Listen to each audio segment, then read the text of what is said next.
drawing consecutive technical fouls.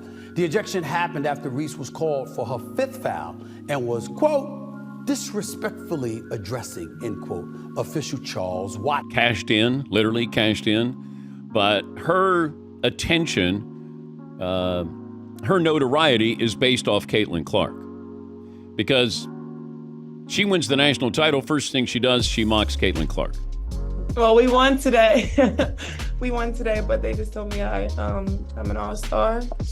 And, I mean, I'm just so happy. I know the work I put in.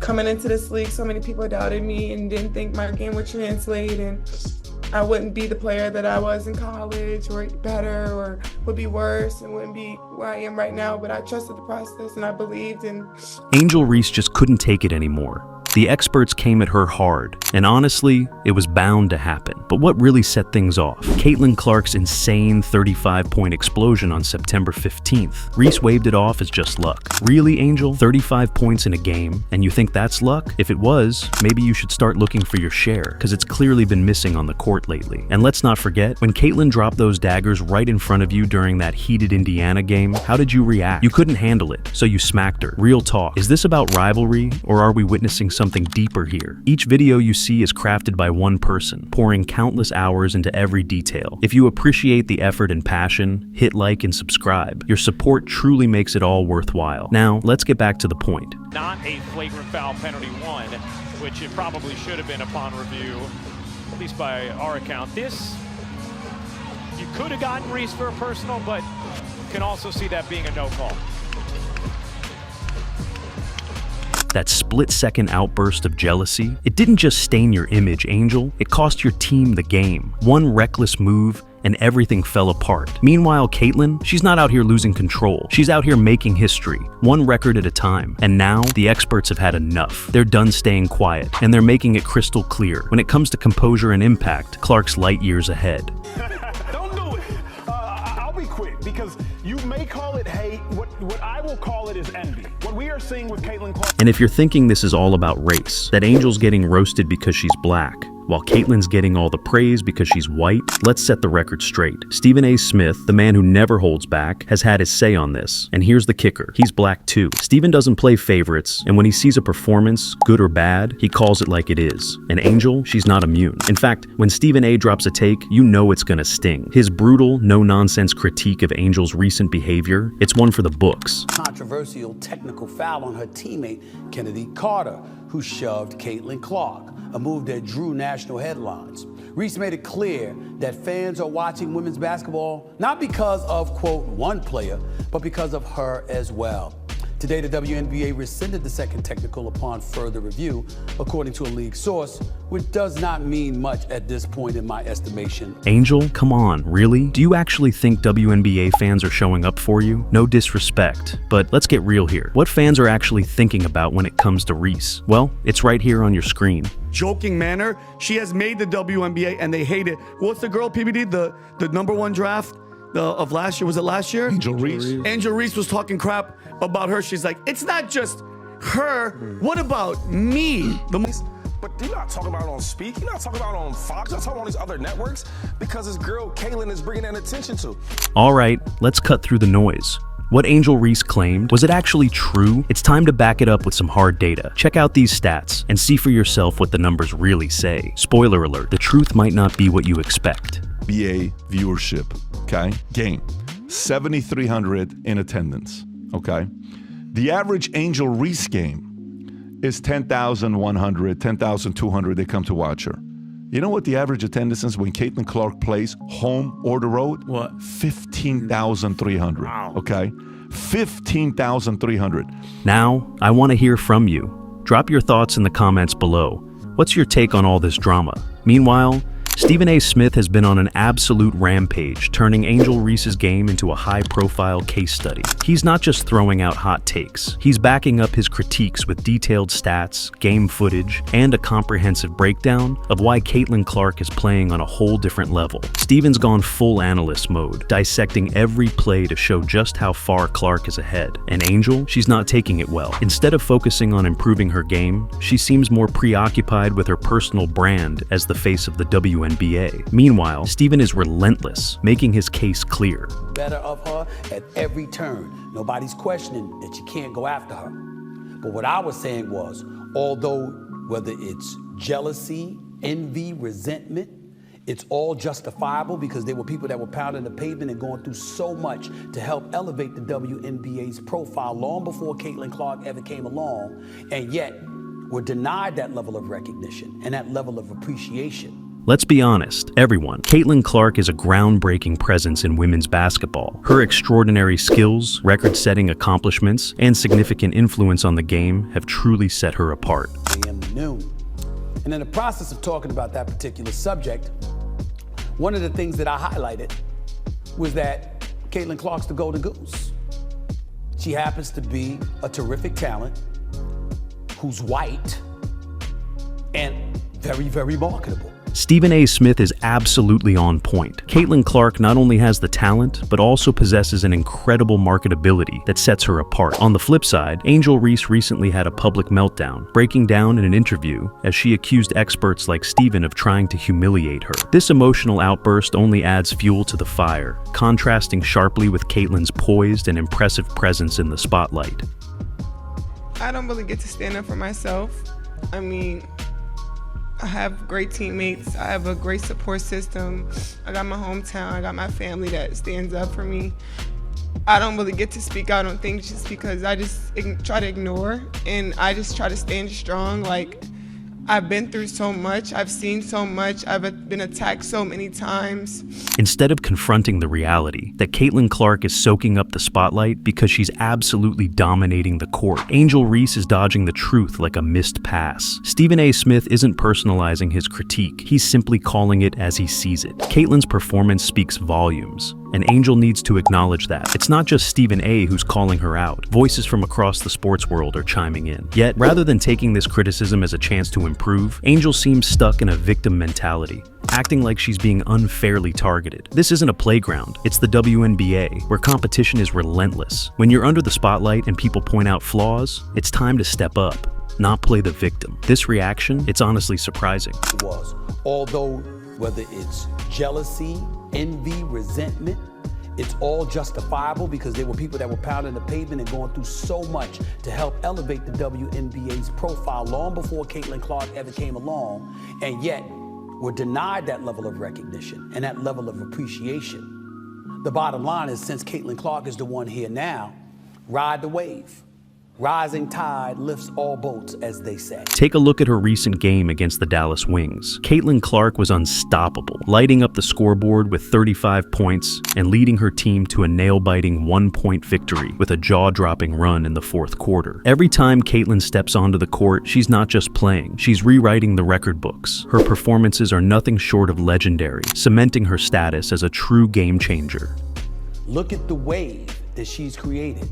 Look at the profile that it has granted the WNBA. Look at the record ratings they've produced because of her arrival. While Caitlin Clark is rewriting the record books, Angel Reese is caught up in her own drama, lamenting about the negativity directed at her. It's becoming clear, this isn't even a contest anymore. Stephen A. Smith, as always, is amplifying the reality with undeniable facts. He's dissecting the numbers and performance metrics, making it crystal clear. Clark is outshining Reese in every crucial aspect. Do what you gotta do. Compete with her, take her down. Just remember, you want to lift her up too. Because as she rises, the whole league is going to rise. And everybody's going to benefit.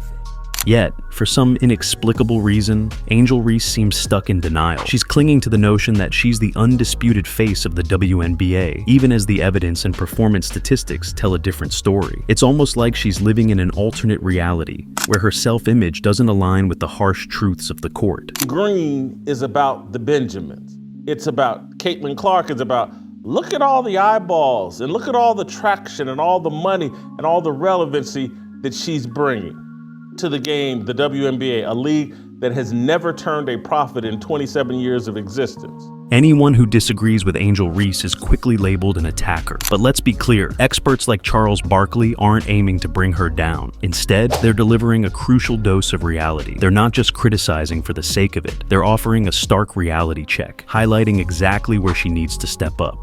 Group in the world. You are. y'all should be thanking that girl for getting y'all ass private charters, all the money and visibility she bringing to the WNBA. Don't be petty like dudes. But here's the catch. Angel Reese is so preoccupied with defending herself against these imagined criticisms that she's missing the real battle unfolding on the court. And right now, she's clearly falling behind. The focus should be on winning the game, not getting caught up in off-court drama. Look at the profile that it has granted the WNBA. Look at the record ratings they've produced because of her arrival. Once upon a time, they were watching about the audience in Indiana for Indiana Fever games was at about 4,000. Now it's at about 16 to 17,000. The ratings for the WNBA draft was 2.446 million, which was the largest in WNBA history. It's more than the WNBA had accumulated in more than 2 decades. You have all of this stuff going on. Understand, Caitlin Clark is different. As Caitlin Clark continues to shine brighter, Angel Reese's complaints only get louder. Every time Clark sets a new record, Angel seems to dive deeper into another dramatic outburst. It's become a predictable pattern. Caitlin excels, and Angel's frustrations spiral out of control. Despite Stephen A. Smith and other experts urging her to confront the reality of the situation, Angel remains entangled in her own narrative. Rather than acknowledging Caitlin's meteoric rise and adjusting her game, she's stuck in a defensive stance, convinced the world is against her. The truth is, Caitlin's brilliance is just highlighting the gap in Angel's performance. She wins the national title. First thing she does, she mocks Caitlin Clark. And then she doesn't even celebrate with her teammates. So she's made it personal with Caitlin Clark. Then she's played off of that. Even Caitlin Clark getting knocked down in that game on Saturday, who's standing up applauding but Angel Reese? So she's sort of embraced a Draymond Green role. Enter Patrick Bet-David, who's been dropping some serious truth bombs, and the outlook for Angel Reese isn't pretty. Patrick's calling it out straight. Angel's jealousy is so glaringly evident, it practically spills out in every post-game interview she gives. You can practically see it in her body language and the way she reacts whenever Caitlin Clark's name comes up. The envy is hard to miss, and it's making Angel's responses look increasingly desperate. And then when it comes to, Caitlin and Aaliyah, how tight do rotations have to be defensively to really defend that well? Just being able to make sure you're up to touch as a post and then being able to help the guard as much as you can. Can you blame Angel Reese for feeling frustrated? Reporters have shifted their focus almost entirely to Caitlin Clark, leaving Angel out in the cold. It's gotta sting when you're used to being in the spotlight, only to have it eclipsed by Clark, who's effortlessly putting up mind-blowing numbers like it's just another day at the office. When reporters do ask about Angel's own performance, she tends to inflate it, making her achievements sound more epic than they are. It's clear that while Caitlin Clark is grabbing headlines with her jaw-dropping stats, Angel's left to navigate a shrinking spotlight and overstate her own impact. How do you find this in you each and every time to be such a winner? I'm a dog. You can't teach that. I'm going to go out and do whatever it takes to win, and every single night, my teammates rely on my energy. So being able to continue the energy, even if we're down, even if we're up, that's what I do. Patrick Bet-David hit the nail on the head with his take on Angel Reese's recognition crisis.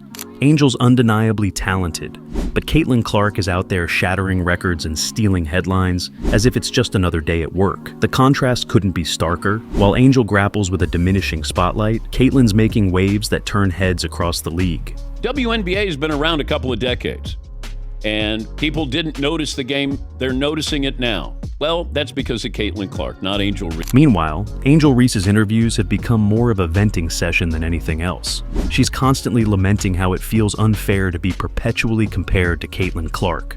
We understand the frustration, Angel, but it's starting to sound like a broken record. You're clearly fed up with the media's focus on Caitlin, but is it truly unfair, or is Clark just that exceptional? Every time Caitlin steps onto the court, she either breaks another record or delivers a performance that leaves everyone in awe. Clark's stats aren't just impressive, they practically shout from the rooftops. It's not a one-off. Caitlin's consistently setting new standards, making it hard for the media to ignore her monumental achievements. Reese. Angel Reese has played a role in this, and she's a very good player. But there's nothing about her game. Let's be honest, Angel Reese's frustration boils down to one simple truth. Caitlin Clark is not just good, she's head and shoulders above the rest. As Clark continues to steal the spotlight, Angel's irritation grows. Each press conference turns into a Caitlin Clark fan fest, leaving Angel sidelined, both on the court and in the media. Patrick Bet-David nailed it when he pointed out that this disparity is at the heart of Angel's discontent. It's not merely about Caitlin's excellence. It's about how Angel feels overshadowed and overlooked while Clark's star continues to rise. I understand. Now, you can't factor in that Caitlin Clark and Angel Reese don't have a good relationship, and Angel Reese has mocked Caitlin Clark, has roughed up Caitlin Clark a couple of times, but that shouldn't factor in if it's a flagrant one or not. Can you call it? Yes. Did they upgrade it? But undeniably accurate. Angel Reese's frustration is becoming increasingly obvious. It practically echoes in her voice every time she complains about Caitlin Clark hogging the spotlight. But here's the truth. It's not unfair at all. Clark's playing at an extraordinary level that naturally draws attention. If anyone should be feeling the heat, it's Angel herself for not keeping pace. They would be playing their best basketball at the end of the year. And that's what's going to happen with Caitlin Clark. And they're going to play against Chicago in 2 weeks. Now you have a rivalry here. Angel Reese wants to be Draymond Green. She's more Dylan Brooks. Like, she's trying to be an instigator. She goes out of her way to criticize. Let's talk about Caitlin Clark's recent 11-point explosion in the fourth quarter. This wasn't just a display of skill. It was a masterclass in mental toughness, the kind that distinguishes the elite from the average. Angel Reese hasn't had a defining moment like that this season. Until she does, the spotlight will inevitably stay on Clark. And here's the twist. The more Angel grumbles about being compared to Caitlin, the more she highlights the fact that Caitlin is the one truly raising the bar. It's almost poetic. The more Angel resists the comparison, the more she underscores just how high Caitlin has set the standard. Every game. And doing it in her rookie season. But it's her comments that preferential treatment for Caitlin, then that's when everybody starts to factor in. You know, is it white versus black? Jealous. To keep it to what I see on the floor. You know, the basketball part of this. Kennedy Carter hip checking her, I would have ejected her from the game. It's not a basketball play. The media and experts aren't targeting Angel Reese out of spite. They're simply reacting to the action on the court. When Caitlin Clark is playing at a legendary level, while Angel's performance is comparatively subdued, it's no surprise that Clark's receiving the lion's share of the spotlight. Patrick Bet-David put it plainly. Angel's core issue is her reluctance to accept that Caitlin Clark is shaping up to be the future of the league. Until Angel acknowledges this reality, she's likely to remain trapped in a cycle of envy and frustration. She doesn't. Angel Reese always comes off as the victim. And she's leaning into being, you know, the bad guy. And we can't overlook Gino Auriemma. When one of the greatest basketball coaches of all time weighs in, his words carry serious weight. Auriemma's insights are not just opinions, they're influential perspectives that everyone in the basketball world takes seriously. It's because she's unique. It's like Steph Curry's unique, Tiger Woods' unique. Not everybody gets it just because, hey, I put in 10 years in the WNBA or the PGA Tour or the NBA. It doesn't work that way. Gino Auriemma didn't earn his legendary status by sugarcoating his opinions. And his take on the Angel Reese versus Caitlin Clark debate was no exception. He came out swinging, delivering a critique that was both harsh and on point. Auriemma didn't mince words, declaring that Reese's attitude is a major part of the problem. And let's be honest, he's absolutely right. According to Auriemma, the WNBA isn't a playground for those feeling entitled. If Reese thinks she's already made it to the top, she's in for a serious reality check. Like, she's third or fourth in betting odds on being MVP at the WNBA. These people are so disrespectful and so unknowledgeable and so stupid that it gives women's basketball a bad name. So the kid was set up for failure right from the beginning. So if you're a WNBA player, and believe me, I've coached the best, and I've pissed them off a lot, and they let me know about it. But they were tremendously disrespected. Gino Auriemma, a coach who's mentored legends like Diana Taurasi, Sue Bird, and Breanna Stewart, isn't someone whose words you take lightly. When he speaks, he's not just talking, he's coming with evidence. In a recent interview on September 12th, Auriemma took aim at Angel Reese, accusing her of acting as if she's already achieved greatness. According to Auriemma, there's a vast chasm between being a star and being a true superstar. And right now, Reese is still on the wrong side of that divide. Class having in the WNBA. How do you think Clark is handling this? I think she's handling great. I think she talks a lot of and she gets a lot of back. So she deserves everything she gets because she gives it as good as she gets it. She's just not built for the physicality of this league. Gino Auriemma, who played a pivotal role in shaping Breanna Stewart into one of the greatest players ever, has a proven track record of turning talent into superstardom. When he weighs in on the Angel Reese versus Caitlin Clark debate, it's not just opinion, it's grounded in deep, undeniable expertise. Auriemma's insights aren't mere observations. They're based on his extensive experience in transforming exceptional players into legends. Hours of work go into every video we create. If you enjoy the content and want more, please like and subscribe. It's the best way to support us and keep the great videos coming.